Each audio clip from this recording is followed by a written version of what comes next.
Morning, everyone. Thank you so much, Comrade Anana, the Secretary General of ZANU, and thanks to all of you who are here. I'm the General Secretary of the Zimbabwe Communist Party, and my name is Ngqabutho Mabhena. We have been asked as communists to come and give a class analysis on the meaning of 2030 agenda. So it is going to be brief.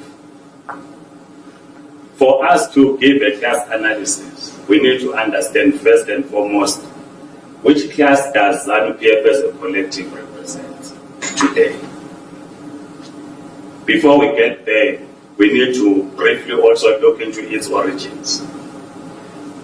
ZANU-PF, created on the 8th of September 1963, created by imperialist forces. It's a breakaway from ZAPU in 1963. When the ZAPU had entered into agreement with the Soviet Union and the rest of the communist bloc. And it was at the time that imperialists understood that at some point majority rule was going to happen. And the imperialist forces or the colonialists wanted majority rule to happen under their own term. So they couldn't allow a party that had strong links with the Soviet Union, Cuba, to lead a new nation. Capricorn society played a key role in breaking up the liberation movement in then Rhodesia, ZAPU. Now, ZANU-PF gets created as an agent of imperialist forces.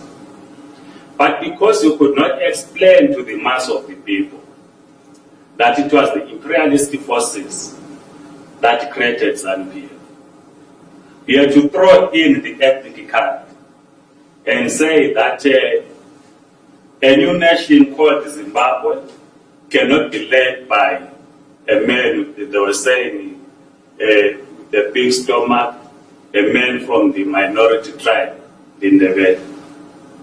That was simple to try and win the support of the people. Because in the main, Zimbabwe has two major ethnic groups, the Shona and the Ndebele. So it became easier to raise the ethnic card for ZANU to receive support. But of course, this support came very late in the late 70s, towards the Lancaster House Agreement or negotiations. So you have this from the Democratic Republic of Congo. So when November 2017 comes, because by then Mugabe they pulled out of the Commonwealth or fired, isolated internationally, and then after the Bondi coup in what is now called the Second Republic, Emmerson Mnangagwa, the president of Zimbabwe, tried to end international isolation by trying to join or rejoin the Commonwealth, in other words, taking Zimbabwe back to the imperialist fold. So Zimbabwe today, of course, is not a failed state, my comrade. It has never failed the class that it represents. It represents what you would call the black bourgeoisie class, which we refer to as the looting class. ZANU-PF as an institution, not Emmerson Mnangagwa as an individual. Because what we say inside the ZANU-PF is a competition of these bourgeoisie competing to loot.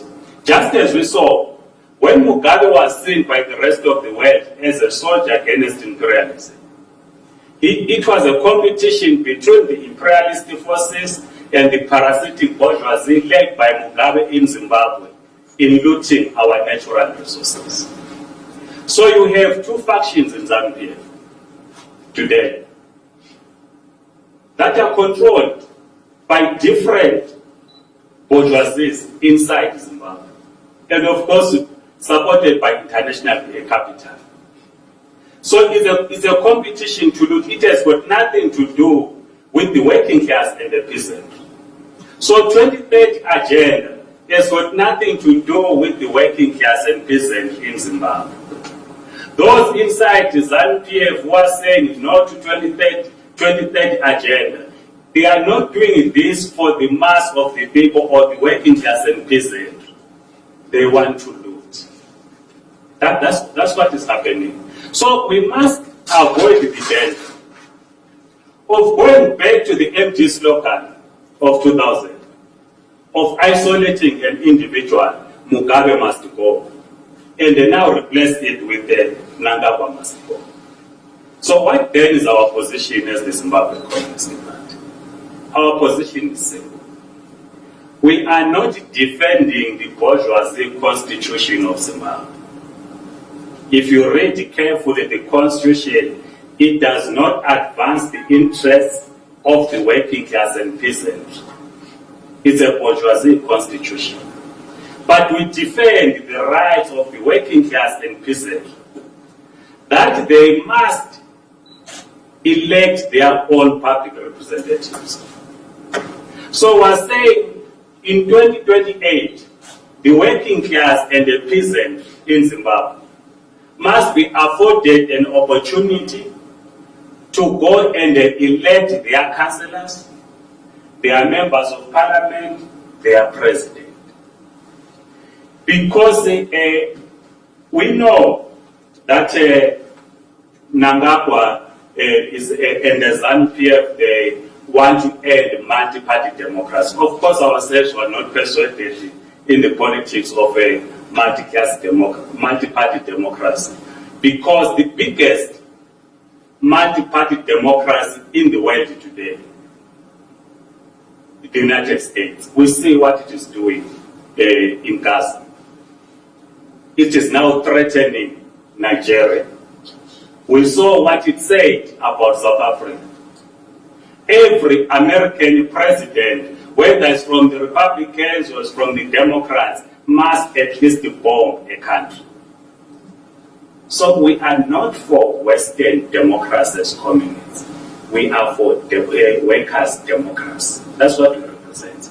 This is why, as communists, we are fighting for the dictatorship of the proletariat.